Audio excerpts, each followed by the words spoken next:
안녕하십니까. 한국건강가정진흥원 상임이사 전주원입니다. 한국건강가정진흥원의 가족정책서비스 중심기관으로서의 역할 수행에 항상 관심을 가져주시는 국회, 정부 부처, 국민과 지역센터 종사자분들께 감사 인사드립니다. 현재 여성가족부에서는 제4차 건강가정기본계획을 수립하여 가족 다양성의 인정과 확장을 정책 목표로 추진하고 있습니다. 이에 발맞춰 저희 한국건강가정진흥원은 기관의 미션, 비전, 핵심 가치를 개선했습니다. 기관의 새로운 미션은 가족 서비스 제공으로 모든 가족의 안정적인 삶의 질 제고로, 비전은 모든 가족과 함께하는 행복 파트너로, 핵심 가치는 소통, 포용, 책임, 지속 가능으로 재정립했습니다. 특히 포용의 가치는 환경 변화에 따라 변화하는 다양한 가족의 요구에 부응하고 함께 행복할 수 있는 환경을 조성하기 위한 자세를 의미하는 것으로 가족 다양성의 의미 및 가족 서비스 방향성 모색이라는 주제로 열리는 이번 2022년 제2차 온라인 가족 포럼을 통해 포용의 가치가 실현될 수 있도록 가족 관련 전문가를 비롯하여 국민들께 뜨거운 관심과 열띤 토론을 부탁드리고자 합니다. 다양한 의견과 경험을 전해주시기 위해 바쁘신 와중에도 주제 발표를 해주실 고선강 교수님, 토론을 맡아주신 김강호 부연구위원님, 유은경 연구위원님, 정종훈 센터장님 감사합니다. 지금 우리 사회에서는 인구 구조의 변화, 노동 환경의 변화, 가족 형태의 다양화 등 사회적 변화로 인해 나타나는 가족 다양성에 대한 논의가 활발하게 진행되고 있습니다. 이에 따라 가족 서비스도 다양한 가족의 필요와 욕구에 맞게 제공되어야 합니다. 가족은 우리 사회의 기본 책임과 동시에 정책에서도 제도 설계의 기본 단위가 되기 때문에 가족의 변화 방향을 정확하게 진단하고 예측하여 장기적 관점에서 정책 설계를 하는 것이 필요하다고 생각합니다. 이번 포럼에서는 제4차 건강가정기본계획의 가족 다양성의 의미를 검토하고 이를 바탕으로 가족 다양성 확장을 위한 정책을 실제 가족 서비스 현장의 사업과 프로그램으로 구현할 방안을 모색하고자 합니다. 가족 변화 및 정책 환경의 변화가 위기가 아닌 가족 정책이 발전하고 사회적인 연대와 통합을 이룩하는 기회가 되길 기대합니다. 주제 발표와 토론을 통해 오늘 포럼이 가족 다양성의 의미와 가족 서비스의 방향을 모색할 수 있는 계기가 되기를 바랍니다. 바쁘신 와중에도 함께 해주신 발표자와 영상으로 함께 해주시는 여러분께도 감사 인사를 전합니다. 감사합니다. 주제 발표를 이어가도록 하겠습니다. 주제 발표는 고성강 성신여자대학교 교수님께서 가족 다양성의 의미 및 가족 서비스의 방향성이라는 주제로 발표해 주시겠습니다. 안녕하십니까. 오늘 가족 포럼의 발제를 맡은 성신여자대학교 사회복지학과 고선강입니다. 반갑습니다. 오늘 제가 발표를 할 내용은요. 가족 다양성의 의미와 가족 서비스 방향 모색이라는 주제로 저희 사실은 지금 진행하고 있는 연구 과제인 가족 다양성의 확장에 따른 가족 서비스 방향 연구의 일부 내용을 공유하는 시간을 가지려고 합니다. 그래서 저희 연구가 아직 끝난 상태가 아니기 때문에 오늘 발표할 내용과 실제 최종 보고서로 나오는 내용이 조금 다를 수 있음을 미리 말씀드립니다.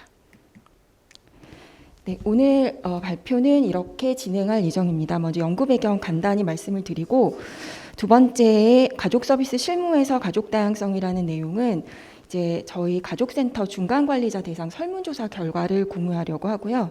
세 번째는 가족 서비스 이용자가 본 가족 다양성은 가족센터 이용자가 생각하는 가족 다양성에 대한 설문조사 내용을 공유하고자 합니다.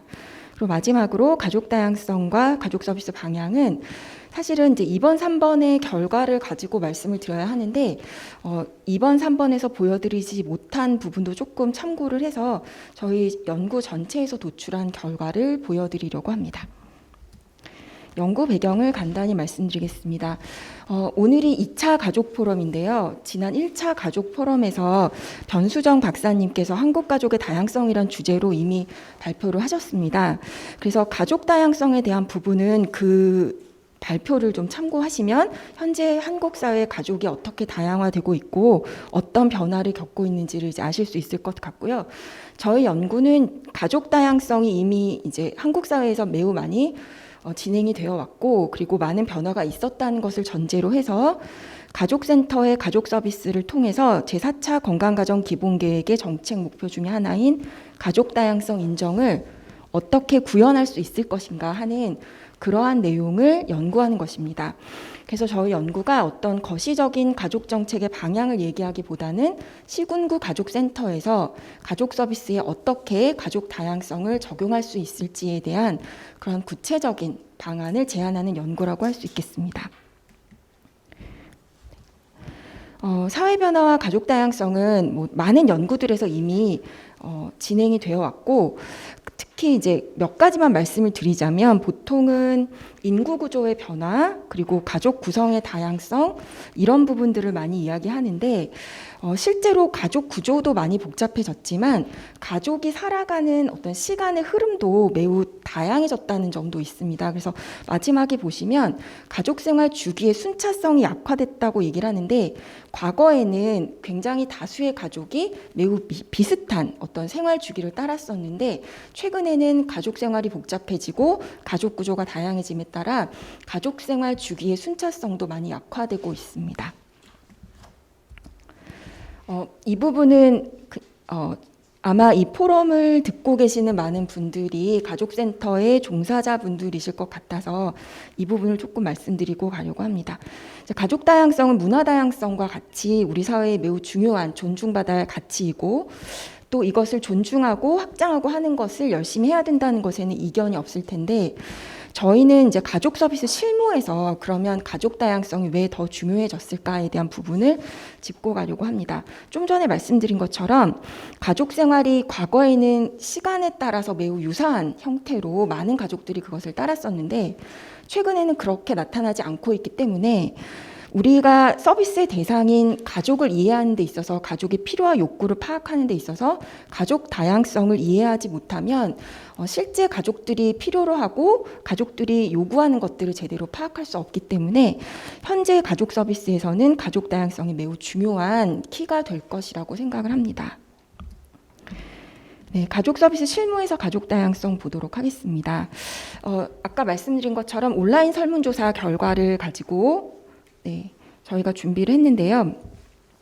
설문 문항은 주로 가족에 대한 정의, 다양한 가족에 대한 정의, 그리고 사업과 프로그램에서 가족 다양성이 어떻게 사용이 되고 있는가 이런 부분들을 질문하였고 총 124명이 참여를 했습니다. 그래서 가족센터에서 한 분씩만 참여하도록 저희가 유도를 했었고요. 그래서 총 124개 센터가 참여를 해주셨고 이 시간을 빌어서 설문조사에 참여해 주신 중간 관리자분들께 진심으로 감사드린다는 말씀을 드리고 싶습니다. 네, 첫 번째 문항에 대한 내용입니다. 다양한 가족에 대한 정의. 실제 가족 서비스 실무에서 가족 다양성 또는 다양한 가족이 어떤 의미로 인식이 되어 있는가를 알아보기 위해서 여러 질문을 드렸고 질문의 보기에 제시한 것과 가장 유사한 본인이 생각하는 것과 가장 유사한 보기를 골라주십사 이렇게 말씀을 드렸고요. 그래서 가장 높은 비율로 나타난 것이 다양한 가족은 형태와 취약성과 상관없이 우리 사회에 있는 모든 가족을 의미한다라는 것이었습니다. 두 번째로 많이 나온 부분이 다양한 가족은 부부, 자녀로 구성된 형태 이외의 가족을 의미한다였습니다. 기타로 다양하게 자유롭게 기술해 주십사 부탁을 드렸는데 형태, 유형, 문화, 모습, 사회적 특성, 기능, 구성, 배경 등등을 얘기해 주셨고 다양성과 포괄이라는 또 키워드를 찾을 수가 있었습니다. 가족센터에서 사업과 프로그램을 진행했을 때 대상으로 선정해서 했던 그런 가족 유형이 있으면 모두 선택해달라고 질문을 드렸는데요. 가장 많은 비율이 맞벌이 가족, 다문화 가족, 그리고 한부모 가족이 매우 높은 비중으로 나타났고 1인 가구, 조선 가족도 높은 비중으로 나타났습니다.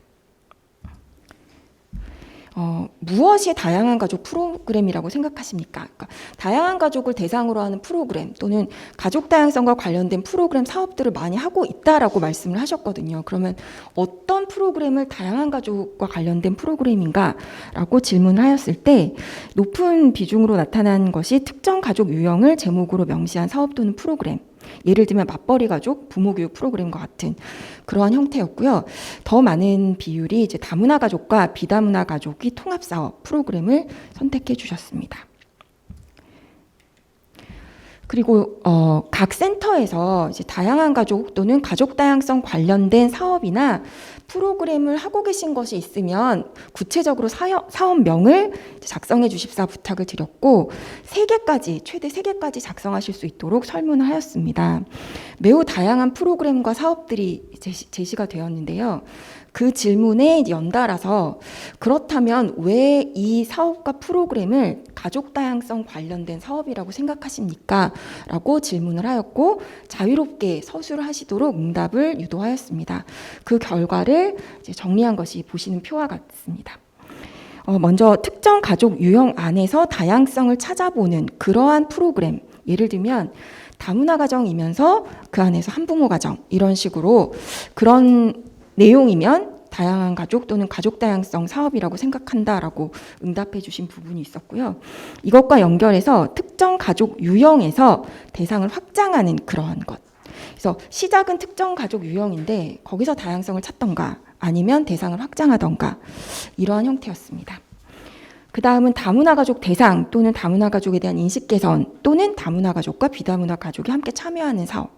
그래서 다문화 가족과 관련된 사업은 가족 다양성, 다양한 가족 관련 사업이라고 생각하고 있는 것을 알 수 있었고 또 여러 유형의 가족이 함께 참여하거나 다른 가족에 대한 이해 또는 다양한 가족을 알아보기. 그래서 사업의 컨텐츠가 다양한 가족을 알아보는 내용이 들어갔을 때 그것을 또 다양한 가족 관련 사업이라고 보는 경향이 있었습니다. 또는 전형적 가족 이외에 정책적 이슈가 되는 유형의 가족이라고 했는데요. 쉽게 그 가족 사업 안내나 또는 제4차 건강가정 기본 계획에서 언급된 가족 유형을 대상으로 하는 그러한 사업들이었습니다. 또는 그 이외에 다른 특정 유형, 특정 가족을 대상으로 하는 사업, 또는 그 지역 특성에서 나타나는 가족 다양성을 또 내세운 그런 사업들도 있었습니다. 다양한 가족을 명명하지 않기라고 이름을 붙였는데요. 모든 가족은 다양한 가족의 범위에 있기 때문에 특정한 어떤 측면 때문에 다양성을 나타낸다고 보지 않고 그래서 가족 범주를 특정하지 않는 그런 사업이 오히려 다양한 가족 관련 사업이라고 생각한다는 의견도 있었습니다. 다음은 여러 유형의 가족이 함께 참여하는 사업 또는 프로그램이 있는가라고 질문을 하였는데 약 80%가 있다라고 답을 했고 그렇다면 어떤 유형인가라고 질문을 했는데 다문화 가족과 비다문화 가족이 함께 참여하거나 2개 이상 유형의 가족이 참여하거나 사업 대상을 특정하지 않거나 또는 특정 유형의 가족이 사업 대상인 경우 여러 유형의 가족이 함께 참여하는 사업이라고 보았습니다. 이러한 사업의 장점은 무엇인가? 라는 질문에 다름을 이해할 수 있다, 같음을 발견할 수 있다, 누구나 참여할 수 있다, 더 많은 대상에게 다가갈 수 있다, 특별한 욕구를 충족시킬 수 있다라는 장점을 이야기하였고 단점으로는 가족들 간의 소통의 어려움, 공통점이나 공감대를 형성하기 어려움, 그리고 프로그램에 대한 욕구와 이해가 굉장히 다양하기 때문에 그것을 다 충족하기 어려움, 참여자 모집의 어려움, 그리고 이제 다양한 유형의 가족이 참여한다 했지만 결국은 다문화 가족 중심의 사업이 될 수밖에 없는 그러한 한계, 그리고 낙인감이 우려된다는 그런 의견도 있었습니다. 여러 유형의 가족이 참여하는 사업을 운영하지 않는다라고 답한 센터들도 있었는데요. 그 이유를 이제 보면 다른 가족이 함께 참여하기가 어렵거나 또는 특수성을 고려하기가 어렵거나 또는 명명을 했을 때 그것이 어떤 낙인이 될 수 있기 때문에 그렇게 하지 않는다라고 이야기하였습니다. 가족사업 안내의 기본 사업이 있는데요. 이렇게 4개 영역으로 나눠져 있습니다. 그중에 다양한 가족을 고려해서 확대 발전시킬 사업은 무엇인가라고 질문하였는데 보여드리는 사업들이 이제 응답 비율이 좀 높은 그러한 사업들이었습니다. 다양한 가족 지원 서비스에서 수행 어려움을 질문하였는데요. 좀 높은 점수로 어려움이 크다라고 나온 것이 종사자의 업무량이 많아 새로운 사업으로 확장하기 어렵다. 센터 내 사업들이 세분화되어 사업 운영과 예산 관리 업무가 과도하다. 다양한 가족 다양성 확장하는 사업에 대한 지침이나 안내가 부족하다. 사업 대상이 다문화 가족이 한정된 사업들이 많아서 다양한 대상으로 확장하기 어렵다. 정도가 높은 점수를 받았습니다. 가족 다양성, 다양한 가족 관련해서 그렇다면 현재 가족센터가 잘 수행하고 있는 역할은 무엇인가? 라는 질문에 가장 많은 응답이 문화다양성, 다문화가족 관련된 전문 서비스. 아무래도 오랫동안 다문화가족을 지원하는 사업들을 해왔기 때문에 그 부분에 대한 전문성이 있다라는 게 강점이라고 보았고요. 가족 다양성 인식 확장 프로그램이라든지 또는 다양한 가족이 소통하는 프로그램이라든지 그런 어떤 특정한 내용을 다루는 가족 다양성을 내용으로 다루는 프로그램을 잘한다라는 부분이 있었습니다. 또 모든 가족에게 열려있는 사업과 프로그램. 그래서 가족센터의 사업과 프로그램은 기본적으로 보편적인 서비스이기 때문에 그 지역의 모든 가족에게 열려있다라는 것. 그리고 가족센터가 가족 대상, 가족 서비스의 전문기관이라는 것도 장점으로 작용한다고 보았습니다. 그리고 가족 특성을 반영한 프로그램의 운영에 있어서도 전문성이 있고 다양한 사업 방법을 잘한다는 것도 있었습니다. 특별히 지역사회, 시군구 가족센터가 위치한 그 지역사회의 가족 다양성 관련해서 새로운 욕구를 반영하기 위해서 가족센터가 해야 할 일을 질문하였는데요.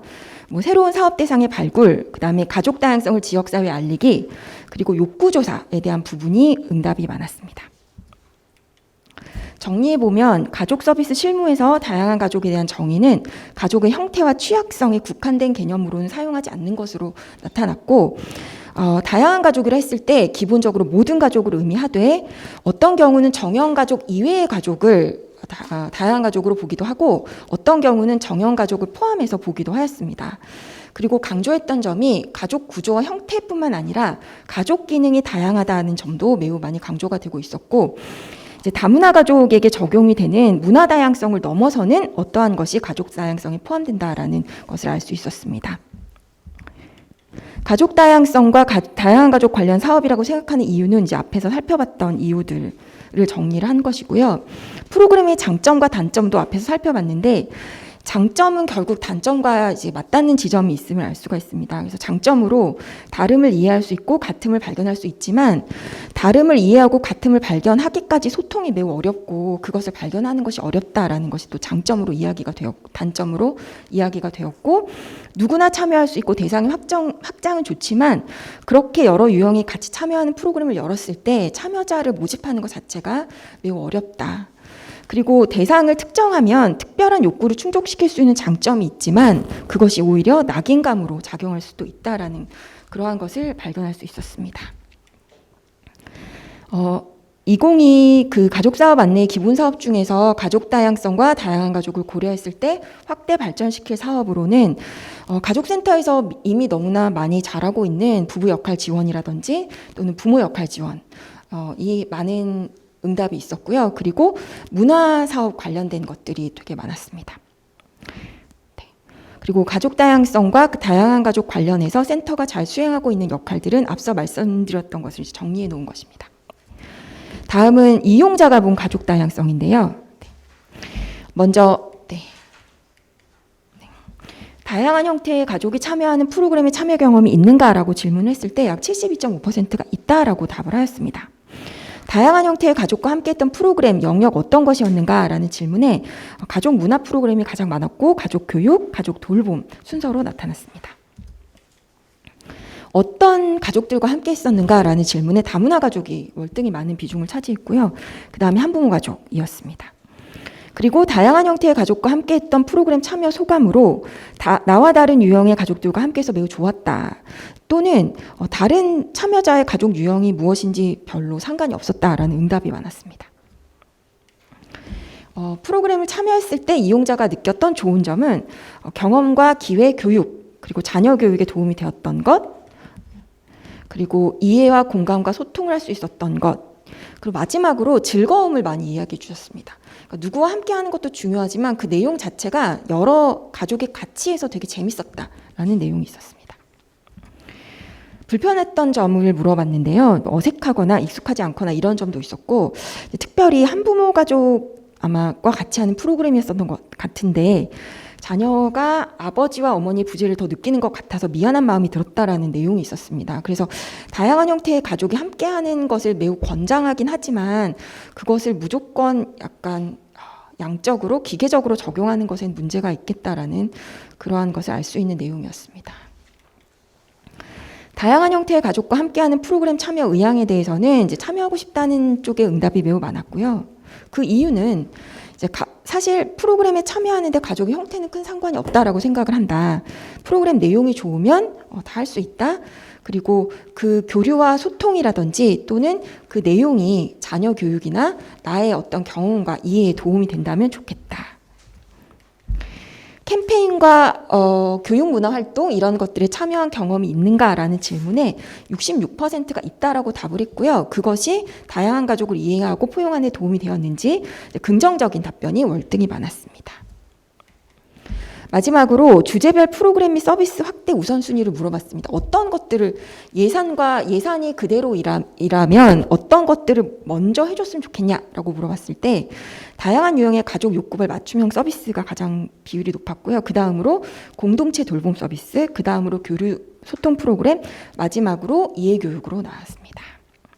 종합해보면 가족 서비스 이용자의 다양한 가족 관련 프로그램 참여 경험은 높은 참여 경험 비율을 나타냈고 주로 가족 문화, 가족 교육 그리고 누구와 함께 했느냐 했을 때는 다문화 가족 또는 한부모 가족과 함께한 그런 경험들이 많았습니다.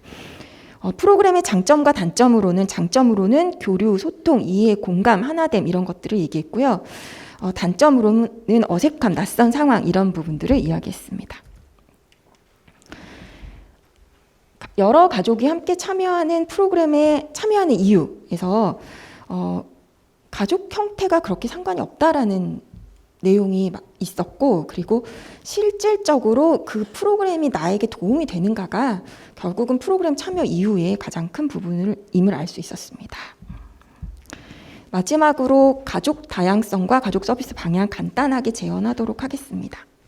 첫 번째는 가족 다양성 개념에 있어서 가족 서비스 실무에 활용할 수 있는 가족 다양성 개념이 필요한 상황이라는 것을 저희가 알게 되었고 그랬을 때 이 개념을 정립하는 것뿐만 아니라 실무자의 이해가 필요한 상황이라고 보았습니다. 그렇다면 어떻게 가족 다양성의 개념을 정해야 하는 것이 좋을까? 다양한 요소를 고려한 가족 다양성 개념이 필요하다고 보았습니다. 가족 다양성에 대한 개념도 이제 이분법적으로 나누기보다는 예를 들면 부부와 자녀로 구성되고 주거를 공유하는 정형 가족, 그리고 이외의 가족, 그리고 그 이외의 가족이 다양한 가족이다. 이렇게 되는 것이 아니라 문화 다양성을 설명할 때처럼 다양한 요소와 차원을 제시하고 가족 다양성도 다양한 요소와 차원으로 설명할 필요가 있다. 그리고 다양한 가족이라고 명명을 했을 때 그것이 특정 유형, 특히 다문화 가족, 한부모 가족, 1인 가구 등 그런 특정 유형을 떠올리지 않도록 그것으로 정의되지 않도록 해야 하고 그리고 가족 다양성이 특정 유형의 가족을 연상했을 때 그것이 취약 가족으로 연결되지 않도록 하는 개념화가 필요할 것이다 라고 보았습니다. 가족 다양성 확장을 위한 가족 서비스 방향으로 첫 번째는 현재 가족 서비스에 대한 검토와 평가가 필요하다고 보았습니다. 현재 이제 가족센터로 이름은 명칭은 되었는데 실질적으로 내용상으로는 건강가정지원센터와 다문화가족지원센터가 이렇게 결합해 있는 상황입니다. 따라서 그렇다면 현재 가족센터로서 가족 다양성 확장을 어느 정도 하고 있는지 그리고 현재 사업량과 예상 규모를 보았을 때 다문화 가족이 차지하는 사업 비중이 높은 것이 현실인데 그렇다면 어떻게 가족 다양성 확장을 갈 것인가에 대한 논의와 고민이 필요하다고 보았습니다. 두 번째는 가족 서비스의 목적과 가족 다양성의 적용이라고 이름을 붙였는데요. 저희가 이제 실무자들과의 FGI 그리고 설문조사 내용을 분석해 본 결과 현장에서는 이제 가족 다양성이라는 것을 어떻게든 많이 잘 적용해 보려고 엄청나게 많은 노력들을 하고 계셨습니다. 그래서 심지어는 가족센터의 모든 사업을 다 가족 다양성에 맞추어서 계획하고 운영하려고 하는 그런 노력들을 보았는데 실제 가족 서비스의 주요 목적이 무엇인가를 다시 한번 생각해 볼 필요가 있다고 보았습니다.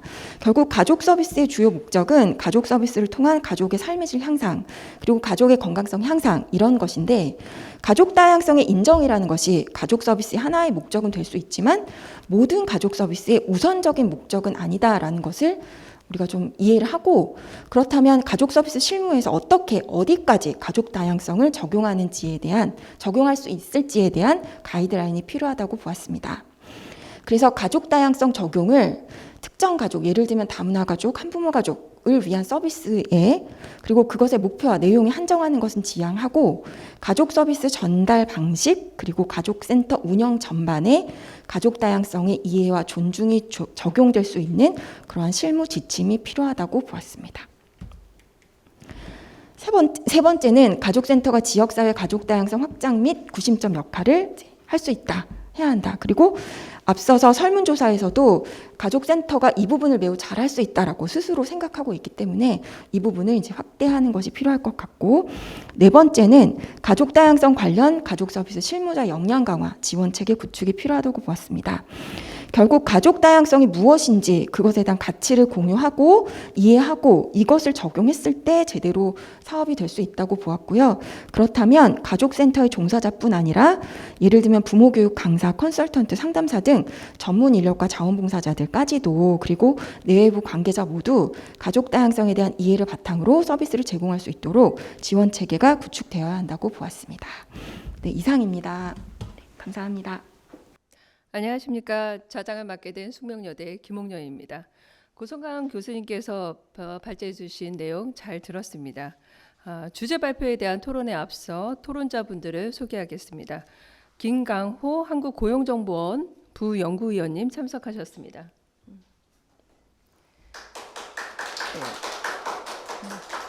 유은경 강원도 여성가족연구원 연구위원님 참석하셨습니다. 정종운 구로구 가족센터 센터장님 참석하셨습니다. 먼저 김강호 한국고용정보원 부연구위원님께서 청년층의 결혼 및 가족에 대한 생각과 그 이유에 대한 탐색으로 토론을 해주시겠습니다. 발표 시간은 10분입니다. 예, 방금 소개받은 한국고용정보원 김강호입니다. 우선 죄송합니다. 저희 고성강 교수님의 발표 내용 잘 들었습니다. 전반적인 내용은 이제 가족 다양성에 따른 가족 서비스를 어떻게 확장해 나갈 것이냐, 이 주제인 것 같습니다. 그런데 이제 전체적인 내용을 보면은 이게 가족의 형태의 다양성에 대해서 주된 이제 초점이 좀 맞춰져 있는 것 같아요. 그런데 또 하나의 문제는 이제 세대가 계속 변하면서 가족에 대한 인식의 다양성도 좀 논의를 해봐야 되지 않을까라는 생각이 좀 들고요. 이러한 측면에서 요새 이제 최근에 청년층에 대해서는 청년들의 결혼이나 가족에 대해서 어떻게 생각하는지 이런 부분들을 좀 진단해보는 것도 좋지 않을까라는 생각이 듭니다.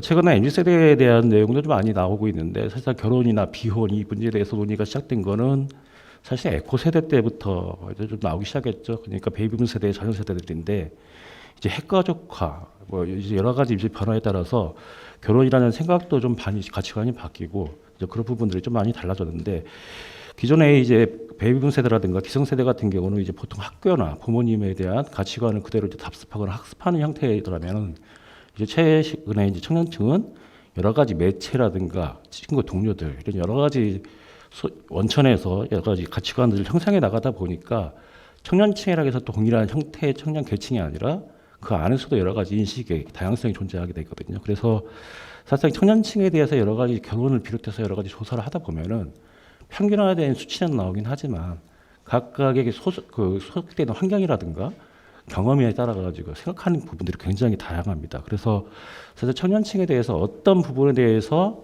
초점을 맞추고 지원을 하고 서비스를 해나갈까, 이 부분들은 굉장히 조금 정책을 위반하는 사람들이라든가 서비스를 집행하는 사람 입장에서는 굉장히 난제일 수밖에 없는 문제라고 좀 생각이 듭니다. 그래서 오늘 제가 지금 청년층의 결혼과 가족에 대한 생각과 이유를 좀 말씀드리는 부분들에 대해서는, 일단은 최근 1인 가구, 아까 발제 내용에서도 그 얘기가 나왔던 것 같습니다. 1인 가구가 좀 확대되다 보니까 그에 대한 서비스를 어떻게 제공할 것인가. 만약 그렇다면 이제 1인 가구가 지금 어떻게 비중을 차지하고 있는지 좀 한번 좀 제가 좀 찾아봤습니다. 그 전체 가구에서 33.4% 정도로 지금 차지하고 있더라고요. 근데 좀 재미난 것은 청년층, 보통 이제 15세에서 34세까지를 청년층이라고 얘기하는데, 청년층에 속해 있는 가구가 1인 가구가 전체 1인 가구의 29.6%인데, 65세, 보통 65세의 이제 고령층 같은 경우는 25.5%예요. 그래서 오히려 청년층이 고령층에 비해서 1인 가구가 더 많다. 사실 이런 문제는 여러 가지 요소가 좀 존재할 것 같습니다. 일단 기대 수명도 좀 늘어나는 부분들도 있고, 청년들이 가지고 있는 결혼에 대한 가치관 인식도 이제 영향을 미쳤다고 생각이 드는데요. 이런 부분들이 좀 많이 영향을 미친 것 같고, 또 하나의 좀 특징적인 것은 성별에 따라서 큰 차이가 없습니다. 남성의 경우가 이제 55% 정도, 여성이 이제 45% 정도가 1인 가구인데, 사실상 옛날 전통적인 과거에 생각하면 여성들은 좀 안전 문제 때문에 좀 혼자 사는 거에 대해서 좀 꺼려하는 부분들도 있었죠. 사실상 이런 부분에 대해서 사실상 여성들이 굉장히 사회적 진출도 빨라지고 인권을 형성하는 부분도 좀 많아졌다. 이런 부분을 좀 생각할 수 있을 것 같습니다. 그리고 이제 또 하나 청소년 정책연구원에서 조사하고 있는 부분이 있는데 청년에 대한 조사를 여러 기관들에서 비슷한 맥락에서 하고 있습니다. 다만 이제 통계청의 승인 통계가 그 청소년 정책연구원의 청년 사회경제 실태조사이기 때문에 그 조사 자료를 좀 기반으로 해서 제가 자료 좀 준비를 했습니다.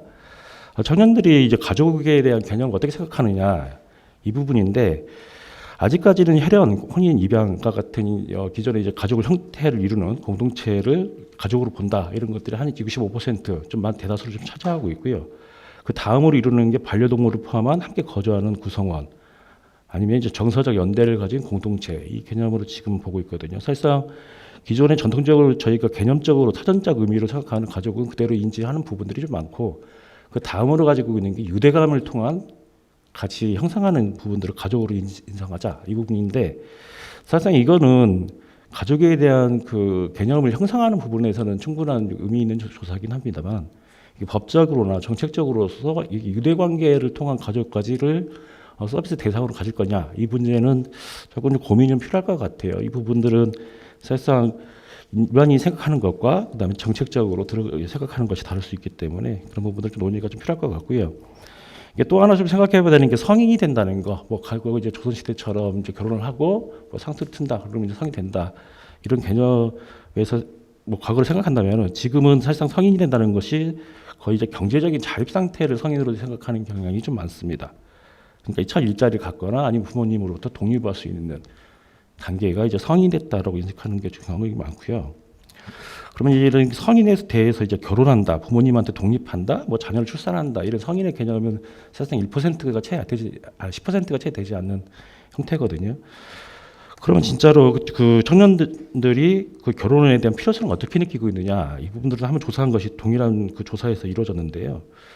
결혼을 할 필요가 없다. 이 조사 내용은 거의 5% 내외 정도밖에 되지는 않습니다. 그러니까 결혼을 꼭 해야 된다라는 것은 사실상 시간이 지나면서 세대가 지나면서 줄어들긴 하고 있지만 여건이 되면 할 수도 있고 안 할 수도 있다는 인식은 대다수가 가지고 있는 부분이거든요. 그러면 사실 결혼 비혼주의가 하나의 가치관이 형성됐다기보다는 이게 주변에 있는 환경 변화에 따라서 청년들은 결혼이라든가 자녀 출산에 대해서 생각이 그때그때 유동적이다라고 인식하는 것이 사실 조사의 결과라고 좀 보면 될 것 같습니다. 이제 결혼을 하면 이제 출산에 또 이어지는 문제가 있을 텐데요. 자녀를 꼭 가져야 된다라는 인식은 21년도 기준으로 했을 때 37% 정도로 좀 많이 적습니다. 17년, 5년 전만 해도 이제 54% 과반이 조금 넘었었는데 거의 17% 포인트가 좀 줄어든 상태거든요. 결혼에 대한 출산에 대한 인식은 좀 많이 줄어들었는데 그럼 반대로 자녀를 가질 필요가 없다. 이것도 마찬가지로 아까 결혼에 대한 필요성과 마찬가지로 5% 내외 정도밖에 되지는 않습니다. 그러니까 자녀를 낳지 말아야 된다라는 의미에서 사실상 이게 굉장히 좀 뭐 인구 절벽이라든가 굉장히 조금 무서운 얘기들을 많이 하고 있지만 사실상 우리의 후속 세대들, 청년들의 세대들에서 이 자녀를 출산해야 될 의미가 없다 이렇게까지 단절적으로 얘기를 하진 않는다라는 것도 좀 의미 있는 얘기라고 좀 생각이 들고요. 그러면 이렇게 청년들이 생각하는 결혼이나 출산에 대해서 좀 어려워하는 것들이 원인이 뭐냐라는 걸 보면은 사실상 앞에서도 잠깐 말씀드렸지만 경제적인 문제인 것 같습니다. 결국은 여건, 경제적인 여건에 따라서의 문제인 거거든요. 보통 이제 그 청년들이 행복의 가치를 어디에 두느냐 기준을 보면은 이게 대다수의 조사에서 동일하게 나오는 것이 재산이라든가 경제력입니다. 그러니까 사실상 이런 문제가 조금 어둡긴 하죠. 이거 왜 그러냐면은 예전에 비해서 중산층의 개념도 조금 상향화됐고 또 경제적인 양극화도 심하다 보니까 굉장히 경제력에 대해서 좀 압박감을 갖는 경향이 좀 많습니다. 뭐 최근에 뉴스에도 보시겠지만 비투라든가 그다음에 뭐 내 집 마련도 이제 불가능하다라는 문제처럼 사실 기본적인 생활 여건이라든가 경제적인 조건을 갖추지 못한 상태에서 결혼과 출산을 계속 필요하다고 압력을 가하는 것도 사실상 이거는 현실을 부정하면서 새로운 좀 기성세대 가치관을 투입하는 문제라고 좀 생각이 듭니다. 그래서 결국은 사실 청년들에 대해서 어떤 가족 서비스를 제공해야 되느냐 이런 문제는 크게 저는 다르지는 않다고 생각해야 돼요. 왜냐하면 이제 지금의 청년이나 기존에 있던 기성세대라든가 가족을 형성해야 된다는 가족의 개념의 틀은 크게 달라지지는 않았습니다. 그냥 가족의 개념은 비슷하게 가지고 있는데 이 결혼이라 하는 행위 아니면 형태를 구성하는 문제에 대해서 어떤 조건식을 갖춰야 되느냐 이 문제거든요. 그러니까 예전에 기성세대들은 일단 결혼을 하고 부부가 함께 협력해서 가정을 꾸려나가자 이런 어떤 협력 관계에 했다면 이거면 충분한 경제력과 기반을 갖춘 다음에 결혼을 하겠다. 이런 가치관의 전환이 생긴 것뿐이지 이게 가족에 대해서 비혼주의가 굉장히 청년층에 팽배하다. 이게 가족의 나중에 인구 절벽에 큰 문제가 생길 수도 있다. 이런 문제와 직결되지는 않는다고 생각이 들어요. 그래서 청년들에 대해서 사실 일차적으로는 경제적인 여건을 만들어주는 게 좋지만 이건 사실상 고용이라든가 복지 여러 가지 형태의 정부 부처들이 협력해서 해도 굉장히 풀기 어려운 문제라고 저는 생각이 들고요. 2차적인 문제로는 사실상 이 가족에 대한 인식 개선이 조금 많이 필요하다고 생각됩니다. 그러니까 학교 교육 과정에서라도 가족이라든가 결혼에 대한 인식이라든가 가치관을 조금 심어주는 그러니까 이것이 사실상 어떤 뭐 의무라든가 아니면은 뭐 그런 조금 미래에 대한 압박으로 가야한다는 의미보다는 이게 행복을 추구하는 상태의 생애 하나의 과업이라고 생각할 수 있게끔 지도해 주는 것도 충분한 서비스가 되지 않을까. 그래서 서비스 대상이 가족 구성원뿐만 아니라 가족을 형성할 준비 단계에 있는 계층에까지도 좀 서비스가 확대돼야 하지 않을까라는 생각을 드리면서 토론을 마치도록 하겠습니다.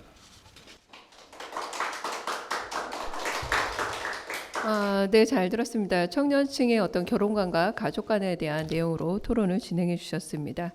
자, 다음은 유은경 경기도 여성가족연구원 연구위원님께서 가족의 다양성 확대에 따른 강원도 가족센터 운영 방안 모색에 대한 내용으로 토론을 해주시겠습니다. 안녕하세요. 강원도 여성가족연구원의 유은경입니다. 저는 그 고성강 교수님이 발제해주신 가족 다양성의 의미와 가족 서비스 방향성 모색에 대해서 잘 들었고요. 제가 올해 강원도 여성가족연구원에서 강원도 통합형 가족센터 운영 방향 및 발전 방안이라는 연구를 수행 중입니다. 그래서 해서 이제 설문조사에 앞서 이제 면접조사를 지역의 이제 실무자, 중간관리자 이상 대상으로 진행을 했는데 이제 그때 나눴던 얘기들을 좀 정리해서 이번 토론에 토론문으로 준비를 해왔습니다. 제가 준비해온 토론문을 중심으로 말씀을 드리겠는데요. 이제 강원도는 강원도 지역 차원의 그 가족센터 운영에 있어서 나타난 문제점들을 먼저 공유해 드리고 가족 다양성이라는 그 의미와 그런 서비스들이 실제 실무 과정에서 어떠한 어려움으로 나타나는지를 좀 검토해 보고 향후 서비스 개선 방향에 있어서 또 제기될 수 있는 정책 방안들을 조금 제시해 보는 걸로 하겠습니다. 강원도는 저출산 고령화 심화로 인해서 그 18개 시군 가운데 17개가 지역소멸 지역으로 분리되고 있습니다. 그리고 정규 평균 대비 그 부부 가구 및 1인 가구 비중이 타 시도보다 비중이 높습니다. 그래서 다양한 가족 대상 사업이 굉장히 필요한 실정입니다. 하지만 이 과정에서 그 센터의 사업 운영상의 어려움들은 현실적으로 크게 나타나고 있었는데요. 이러한 어려움은 아직까지 중앙의 가족 서비스 전달 체계가 가지고 있는 구조적인 문제들이 해결되지 않고 있는 데서 기인하는 점, 그리고 1인 가구나 지역의 노인 인구들이 증가하고 있거든요. 이제 그러한 부분들이 다양한 가족을 발굴하고 또 사업 대상을 찾는 과정에 있어서 지역 복지기관들이 수행해왔던 저소득 취약가구 복지 서비스 이러한 관련 기관과의 대상자 중복의 문제들이 크게 제기되었었습니다. 해서 본 의견 수렴 조사들을 통해서 나타난 센터 운영상의 문제는 크게는 가족정책 관련 법 제도적인 문제와 그리고 전달 체계 내 행재정적인 그 운영 지원 체계상의 문제로 나누어 볼 수 있었는데요.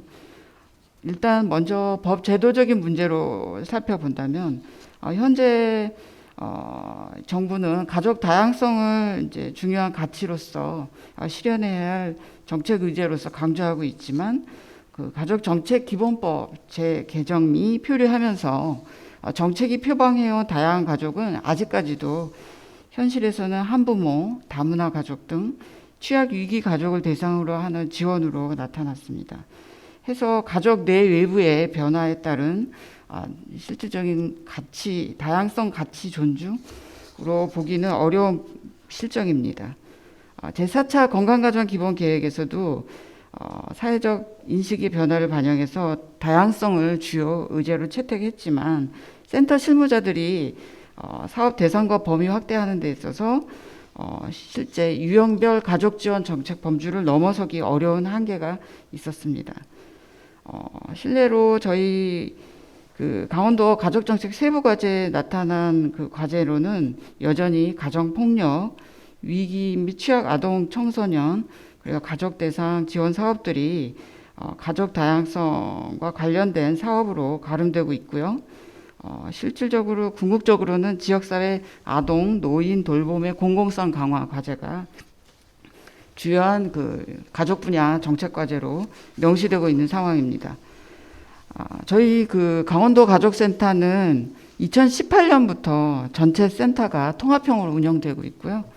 18개 센터 가운데 10개 센터가 예산 및 인력이 가장 적은 마유형으로 운영이 되고 있습니다.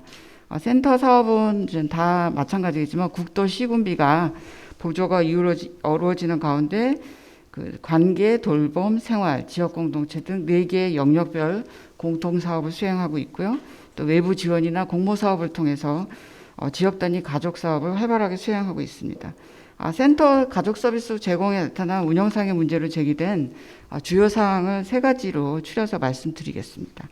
첫째, 가족센터는 초기부터 결혼 이주 여성, 다문화 가정을 지원하는 센터로 알려져 왔고 다문화 가족이 취약계층이라는 인식이 지역사회에 매우 공고히 굳어져 있는 부분들이 통합형 사업 확대에 있어서 그리고 프로그램 운영상에 있어서 걸림돌로 인식되고 있었습니다.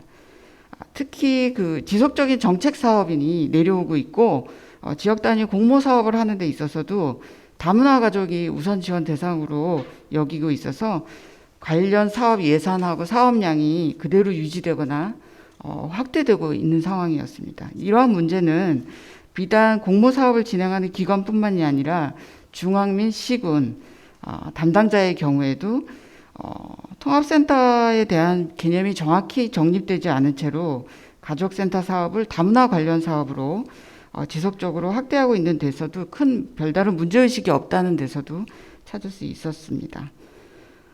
둘째, 중앙과 지역 그리고 도내에서도 그 인구 규모의 차이가 상당히 큽니다. 적게는 3만이 안 되는 군이 많이 있고요. 저희가 그 11개 중소시와 이제 나머지는 군으로 이루어지는 강원도인데 그 특히 군 소재 지역센터 사업은 여건이 너무나 다른데도 불구하고 그 영역별 가족 사업을 일괄적으로 수행해야 되는 어려움이 큰 것으로 나타났습니다. 특히 그 지역의 다양한 가족 형태 비중이 증가하고 있어서 그에 맞춰서 생애 주기별, 가족 특성별, 다양한 가족 지원 서비스 방향 모색이 이루어지고 있는데도 불구하고 대상자의 모집에 있어서는 먼저 말씀드렸듯이 지역사회 복지기관과의 사업이나 그 대상자 중복으로 인해서 사업의 그 차별성이 이제 문제가 제기되고 있었고요. 이제 이러한 부분들은 향후 지금 실제 다문화 가족 사업이 굉장히 많은데 그 내부적으로도 그 유학생이나 외국인 가족들이 이제 대상으로 사업을 해도 실제적으로 그 실적에는 반영이 되지 않는 부분들이 또 나타났고요. 마지막으로 운영 체계상의 문제로 센터 종사자들이 지금 그 영역별 사업량이 굉장히 많다고 하십니다. 그래서 그 업무 부담이 많이 높고요. 그 사업 인력 간의 처우가 너무 다름으로 해서 사업이 안정적으로 수행되기 어려운 구조로 나타났습니다.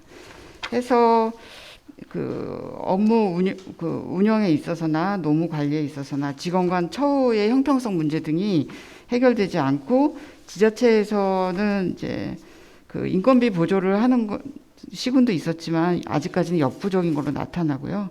이제 이런 부분들이 센터 사업 인력 간의 어떤 갈등, 업무 효율성 저하, 이직 등으로 나타나고 있어서 대안 마련이 필요한 걸로 나타났습니다. 이제 마지막으로 제가 간략하게 저희 운영의 문제점을 통해서 바라본 그 이제 가족 다양성 관련 그 사업의 확대에 있어서 함의점을 좀 말씀드리겠습니다. 서구를 예를 들면 서구에서는 친밀한 관계로 이루어진 가족들을 중심으로 가족의 범위가 확장되고 돌봄 및 보살핌 영역에서 공백이 되지 않도록 법 제도가 개선되어 왔습니다. 자, 가족 다양성은 개인이 가족을 구성하고 해체하고 다시 만들 권리의 확대가 나은 현상이고요. 해서 정책 및 제도 수혜에 있어서 그 형태 간의 가족 형태 간의 차별 그리고 또 뭐 특정 그 가족을 염두에 두고 다양한 가족을 포괄하지 못하는 그런 사회적 고정관념들을 해소하는 인식 개선 교육이 무엇보다 우선되어야 될 것 같습니다. 해서 제가 제안하고 싶은 거는 현장 실무자 대상 역량 강화 교육이 필요하다고 생각이 들고요. 물론 지자체에 가족 사업을 담당하고 있는 담당자에도 이러한 부분들이 필요하다고 봅니다. 해서 중앙에 요구드리고 싶은 거는 인식 개선 관련해서 프로그램 개발 연구를 지속적으로 좀 해주시기 바라고요. 이런 것들이 실제적으로 사업에 담길 수 있도록 다양성에 대한 컨설팅을 실질적으로 제공할 필요도 있다고 봅니다. 해서 또 다른 한편으로는 이용자 대상으로는 저희 그 센터가 다문화 이해 교육을 하는 기관으로서 인식이 되어 있고 이제 경로도 이루어진 상황이니 그러한 경로를 충분히 활용해서 가족 다양성 인식 확대 이런 부분에 대해서 정책 확대가 이제 이루어졌으면 하는 바람입니다. 제가 이제 나머지 제안한 부분들은 굉장히 많은데 이제 관련해서 이제 향후에 조사가 완료되는 대로 이제 정리하는 걸로 하고 발표를 이렇게 마치도록 하겠습니다. 네.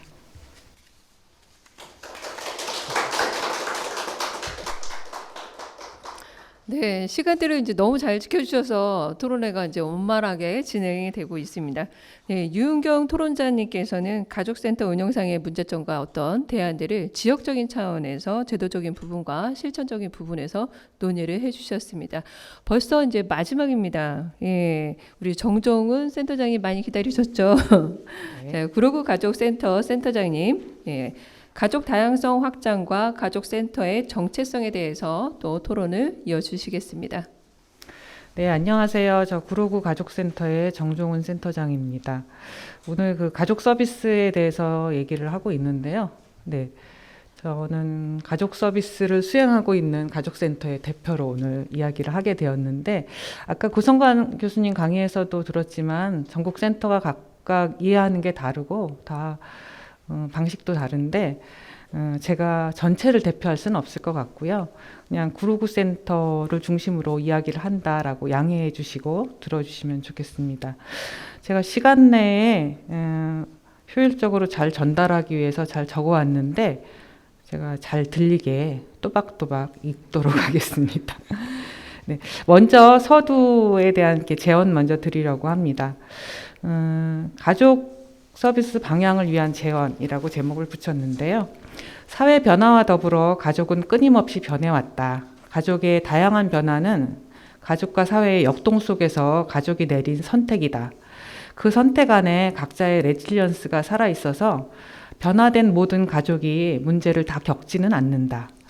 가구 형태, 가족 문화, 가족에 대한 가치관은 가변적이므로 어떤 선택을 하더라도 삶의 질을 유지하면서 그 가족이 낙오되지 않고 살아가도록 받쳐주는 사회 시스템이 필요하며 건강가정 기본 계획도 그 일부에 해당한다고 생각을 한다.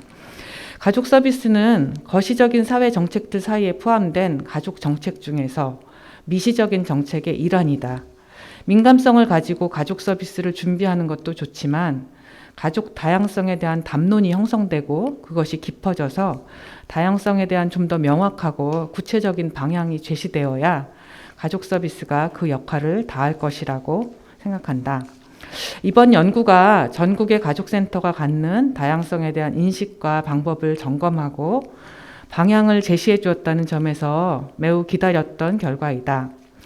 가족센터마다 다양성에 대한 이해가 다르고 서비스를 수행하는 방법도 다르다. 지역의 특성 등 여러 요인이 있겠으나 주요 원인은 가족 다양성 확장이란 주제가 사회적 논의와 준비 과정 없이 가족 서비스로 곧장 흘러왔기 때문이라고 생각한다.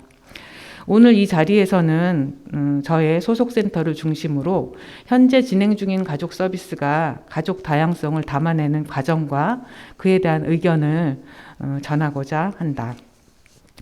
그래서 가족 다양성 확장에 대한 가족센터의 대응과 요구로서 먼저 다문화 가족 정착 과정의 서비스에 대한 우리의 대응과 의견을 말씀드리도록 하겠습니다.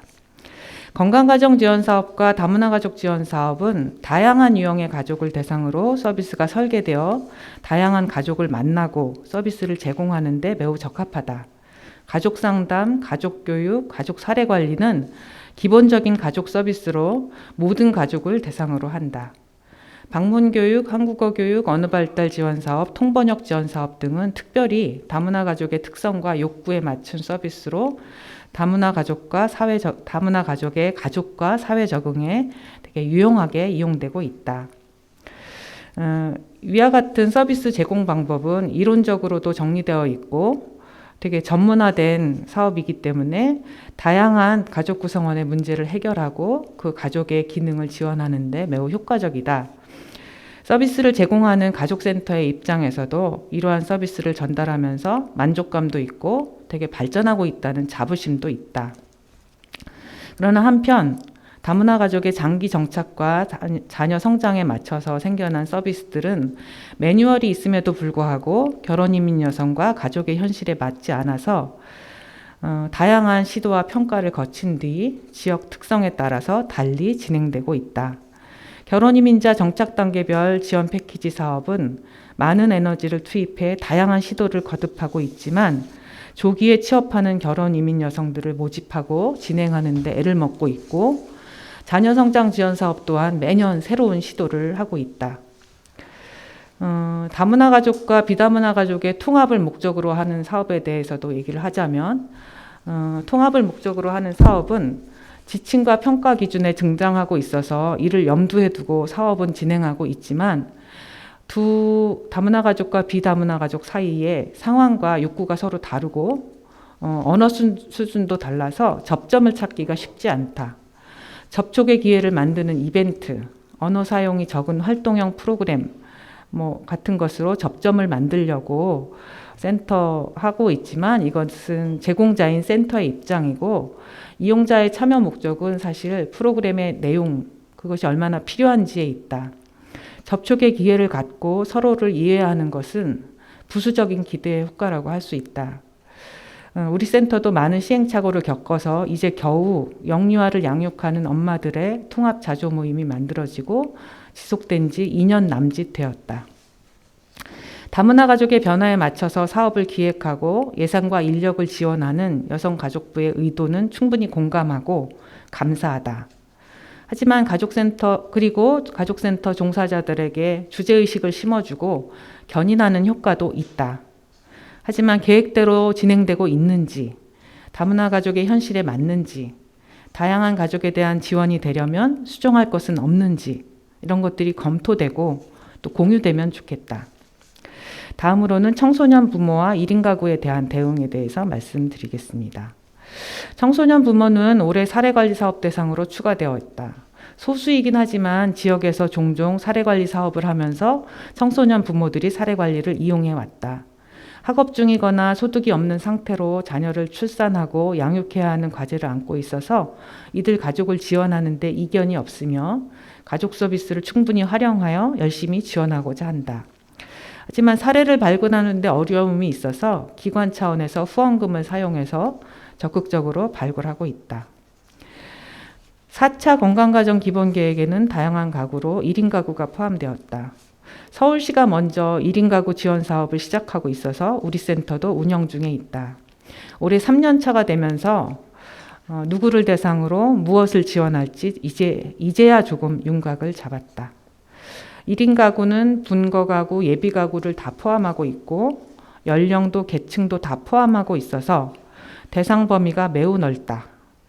취약계층과 노인 가구는 사회복지 영역에서 보호하고 있어서 사각지대를 발굴하기가 쉽지 않았고 자기개발이나 문화 프로그램을 하는 것은 이게 가족센터의 역할인가? 라고 고민을 하게 했다. 사회적인 관계를 유지해서 고립을 예방하고 자립 가능한 생활 문화를 만들어가고 공익적인 성격의 자조 모임을 지원하는 것으로 사업 대상과 프로그램 성격을 결정하기까지 3년간 내부적인 논의와 많은 시도를 거쳐야 했다. 급증하는 1인 가구에 대해 다방면의 대응책이 필요하겠으나 가족 서비스라면 어떤 1인 가구를 대상으로 무엇을 지원하는 것이 적합한지 논의하고 방향을 제시하면 좋겠다.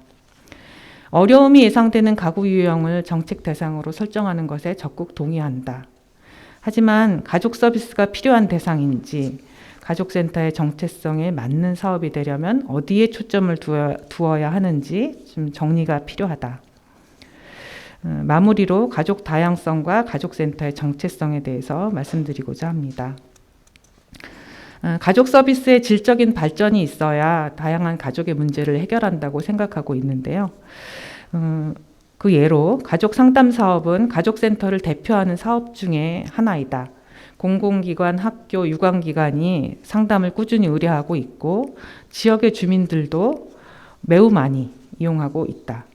가족 상담은 1인 가구를 포함해서 사실혼 가구, 여러 가구들이 다 이용할 수 있고 다 포함하고 있고 다양한 가족의 다양한 문제를 소화하는 기본 서비스이며 이용자들에게도 가족센터에 오는 것이 낙인감 없이 누구나 이용하는 곳으로 인식되고 있다. 가족 역량 강화 지원 사업과 다문화 가족 사례 관리는 또한 가족센터 고유의 가족 사례 관리로 인정을 받고 있고 다양한 가족들을 의뢰하고 있고 우리가 제공하는 사례 관리 서비스를 신뢰하고 있다. 다양한 가족을 직접 지원하는 데 적합한 서비스가 되도록 센터도 노력을 아끼지 않고 있다. 가족센터가 수행하는 사례 관리는 양부모 가족을 포함해서 한부모 가족, 조손가족, 청소년 가족, 다문화 가족, 그 밖에 사실혼 가족들도 다 포함이 되는데요. 이렇게 취약해진 가족 기능을 보완하고 지원하는 역할을 하고 있다. 사회 변화에 따라 새로운 유형의 새로운 문제를 가진 다양한 가족들이 부각되고 있으나 1차적으로 센터가 운영하는 기본 사업이 많은 역할을 하고 있고 그에 대한 가족센터의 인식, 서비스에 대한 인식도 높아졌다. 기본적인 가족 서비스에 충실한 것이 다양한 가족 지원의 지름길이라고 생각한다. 다음은 공동육아 나눔터와 아이돌봄 지원 사업이 사회통합의 통로가 되고 있다고 얘기를 하고 싶습니다. 공동육아 나눔터와 아이돌봄 지원 사업은 자녀를 양육하는 누구에게나 개방되어 있다. 서비스에 접근한 이후에는 지속적인 이용이 이루어지고 그 안에서 자연스러운 접촉과 교류가 일어난다. 자녀 양육 과정의 일상에서 만나고 이해하고 배려하는 경험을 서로 축적할 수 있다. 가족센터 기본 사업으로 충분히 통합의 장을 마련하고 있는데 일부러 통합을 목적으로 하는 인위적인 프로그램 진행에 센터가 가지고 있는 제한된 자원을 쏟아야 하는지 의문이다. 통합은 프로그램의 목적이 되기보다 기대 효과가 되는 것이 적절하다고 생각한다. 가족 서비스로 다양한 가족 문제에 접근하려면 마무리가 될 것 같습니다. 가족 서비스가 있다고 누구나 이용하지는 않는다. 낙인감, 이용시간, 자녀 돌봄 등 다양한 이유로 이용하지 않거나 정작 필요한 사람에게 전달되지 않는 일도 많다. 남성 한부모가 자녀를 양육할 때 어떤 어려움이 있을까? 재혼가족은 비대면을 선호할까? 다양한 상황과 여건을 고려해가며 프로그램을 기획하고 홍보하지만 모집이 쉽지 않다. 우리 센터도 사각지대에 있는 다양한 가족을 만나기 위해 올 한 해 포기하지 않고 계속 기획하고 모집하고 있다. 진행되지 않아도 에너지는 많이 투입된다. 그럼에도 계속하는 이유는 다양한 가족의 문제에 정확하게 접근하려면 직접 만나보고 욕구를 알아봐야 하기 때문이다. 인원이 모집되지 않아도 만족도가 높지 않아도 종사자들이 기획하고 진행해 볼 수 있어야 한다. 다양한 가족 문제를 해결해 나갈 수 있다. 성과가 나지 않아도 의도를 가지고 시도해 볼 수 있는 여건이 만들어져야 한다. 그러기엔 지금 진행되는 사업이 너무 많다. 가족센터가 소화하고 있는 가족 다양성의 의미를 발제를 통해 한눈으로 확인을 했다. 가족 서비스로 설계되는 과정에 충분한 논의와 공유가 절실하다. 가족의 다양성이 확대되는 현상은 사실이지만 우리가 너무 긴장하고 있다고 느껴진다. 가족 서비스로 대응하겠다는 자세는 필요하지만 가족센터가 그동안 발전시키고 인정받고 있는 기본적인 가족 서비스가 더 많은 역할을 할 수 있다고 생각한다. 오히려 기본 서비스를 발전시키고 가족센터를 더 널리 알려서 다양한 가족의 다양한 어려움이 접근할 수 있도록 하는 것이 장기적인 대안이라고 생각한다. 마치겠습니다. 네, 지금까지 주제 발표와 세 분의 토론을 진행을 했습니다. 자, 주제 발표자이신 고성강 교수님께서는 급속한 그리고 또 예측 불가능한 다양한 사회적 위험과 전방위적인 사회 변화로 인해서 가족이 다양해지고 있음을 제시하셨습니다. 또한 가족의 다양성만큼이나 과거의 가족과 비교해서 가족의 필요성과 또 욕구 또한 더욱 다양해지고 새롭게 변화하고 있음을 제시하셨죠. 이를 기반으로 해서 가족센터 실무자와 이용자의 시각을 중심으로 해서 가족의 다양성에 대한 정의를 조사하고 또 관련 프로그램에 대한 분석을 진행하셨습니다. 이를 기반으로 해서 향후 지역사회 안에서 가족 다양성 확장을 위해서 가족센터가 역할을 충분히 진행할 수 있도록 가족 다양성에 대한 개념 정립 그리고 필요성과 가족 서비스 방향을 제시하셨습니다. 토론에 이제 집중적으로 들어가서 잠시만요.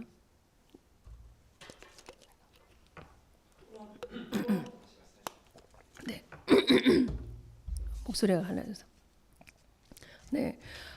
세 분의 이제 토론으로 들어가는데요. 김광호 토론자님께서는 특히 청년층의 결혼관과 가족 간에 주목을 하셨습니다. 청년층이 생각하는 가족은 전통적인 가족에서 또는 또 거주자 혹은 공동체 개념으로 변화하고 있고 인식의 변화의 주요에서 어떤 경제적인 영역에 주목을 하긴 했지만 실제 결혼과 가족의 구성 그리고 유지 부분에서 경제적인 지원보다 인식 전환에 대한 중요성을 제시하셨습니다. 유은경 토론자님은 이제 강원도 지역을 중심으로 해서 가족의 다양성 그리고 확대에 따른 가족센터의 운영 방안을 제시하셨습니다. 지역 특성으로 나타나 인구 소멸 지역의 확대, 그리고 부부 가구의 확대, 또 1인 가구의 높은 비중을 고려해서 가족센터의 서비스 대상 확대성을 제기하셨죠. 특히 이제 서비스 진행에 있어서 구조적인 문제, 그래서 전달 체계에 대한 그리고 행정적인 부분에 초점을 두고 또 지역에서 관련 기관들 간의 서비스 중복에 대한 문제점을 규명을 하셨습니다. 자, 이에 종사자 의견을 중심으로 해서 전달 체계 개선과 또 가족센터 운영 방안을 구체적으로 제시하셨다는데 의의가 있다고 봅니다. 마지막으로 이제 정종운 센터장님께서는 가족 다양성 확장에 대한 담론의 장이 매우 필요하다. 그래서 현장에서 각기 이해할 수 있는 개념을 정립하고 또 이에 대한 필요성을 중요시하셨습니다. 또 가족 다양성 확장에 대한 센터의 대응과 요구 그리고 정체성 확립을 통해서 실제적인 어떤 가족 다양성을 추구할 수 있는 가족센터의 발전 방향을 고민하는 자리가 되었습니다. 자, 이와 같이 이제 주제 발제에 대해서 세 분의 토론자 분들께서 이제 토론을 마치셨는데요. 다양한 의견 제시에 앞서서 프런트에 계시거나 또 여기에 참석하신 분들께서 연구자나 토론자 분들께 질의를 하셔도 좋을 것 같습니다.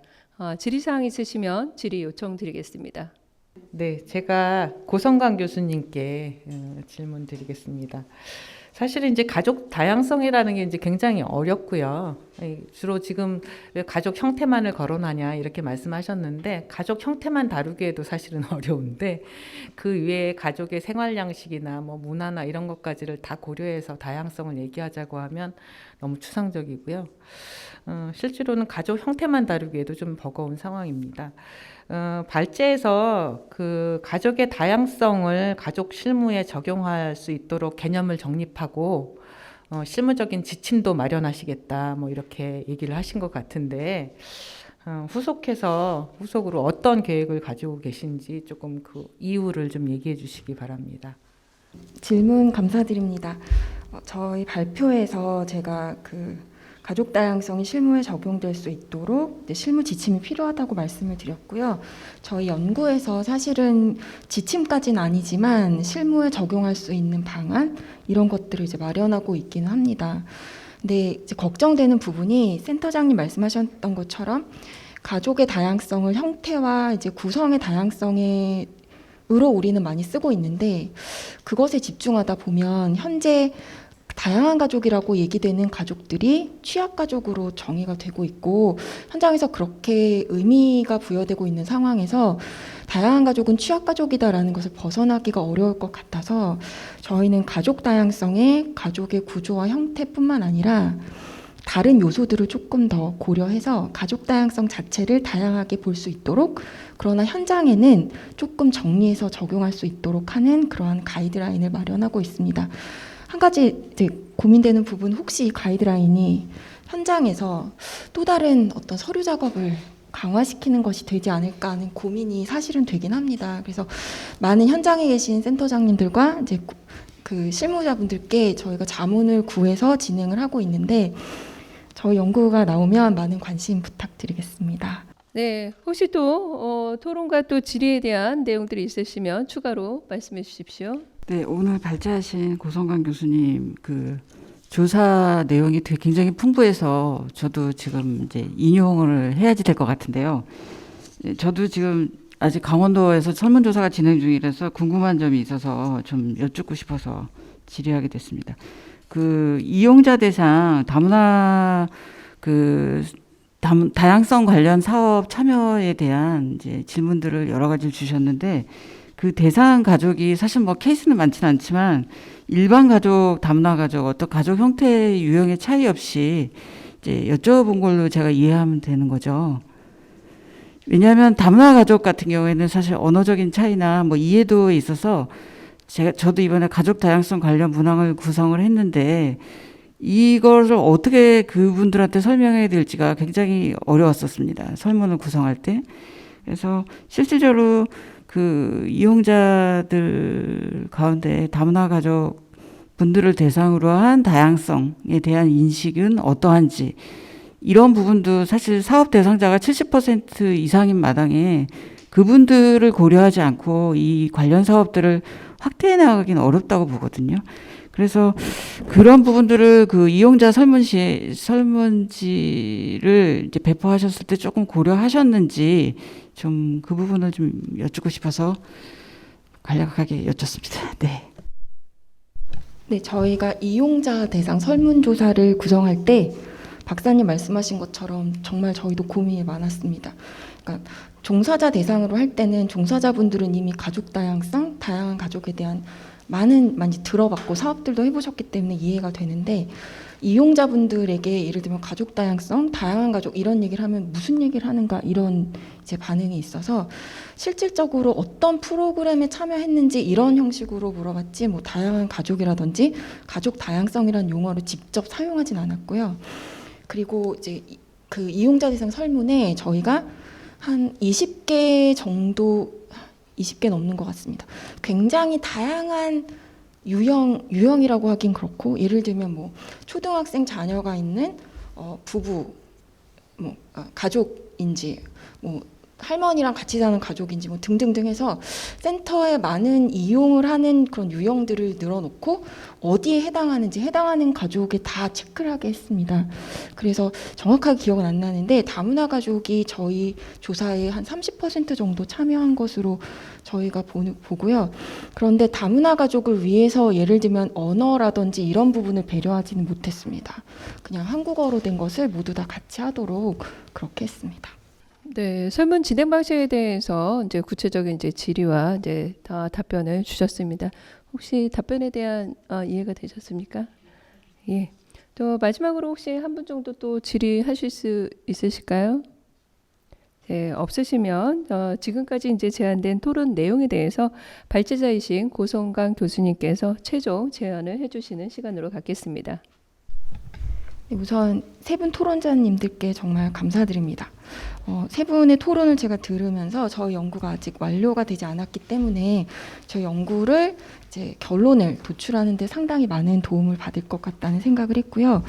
먼저 김강호 박사님께서 가족 다양성에서 세대의 다양성을 고려할 필요에 대해서 말씀을 해주셨고, 그리고 사실은 저희가 이제 가족을 구성하고 그 가족이 이렇게 발달해가는 과정에 대해서 그동안 많은 사업들을 해왔는데 가족 다양성을 이야기하면서 그 부분을 좀 놓친 것이 아닌가 아닌가 하는 생각을 했고요. 그래서 청년층의 가족 구성에 대한 가족 서비스, 그 안에서 어떻게 다양성을 구현할 것인가에 대한 고민을 해야 될 것 같다고 생각했습니다.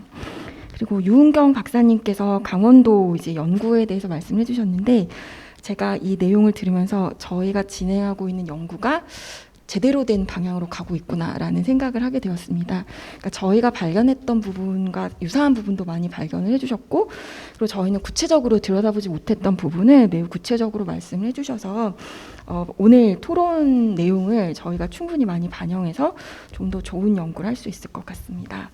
그리고 마지막으로 정종훈 센터장님께서 이제 말씀을 해주셨는데요. 저는 이제 말씀을 들으면 조금 마음이 아팠습니다. 왜냐하면 시행착오라는 말씀을 너무 많이 해주셨어요.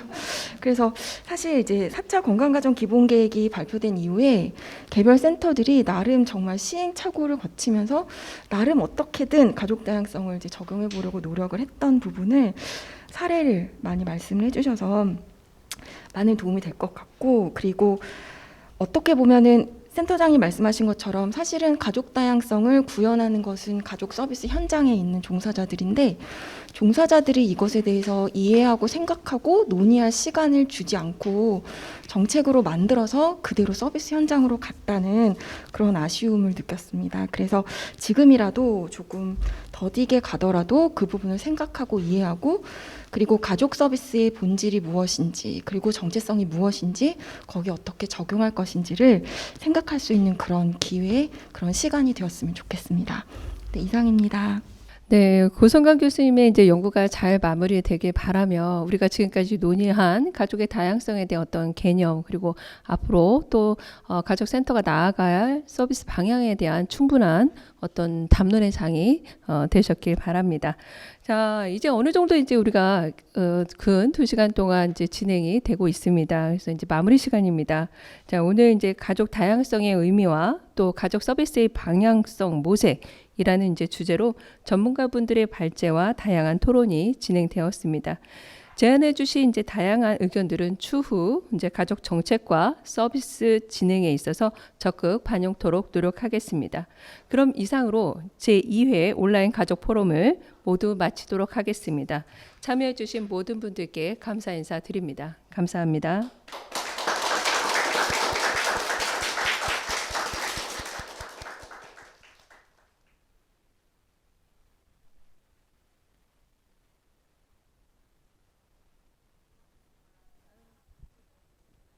엔드 슬레이트 치겠습니다.